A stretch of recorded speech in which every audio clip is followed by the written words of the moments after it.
I think an invaluable exercise with the WeckMethod RMT club is the loop-de-loop pendulum swing. Best to build up with a regular pendulum, just go up to shoulder level.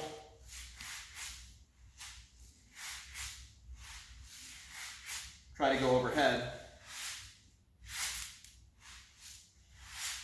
Both directions.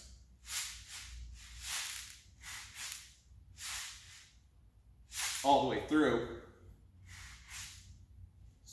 Stall forward when you go forward.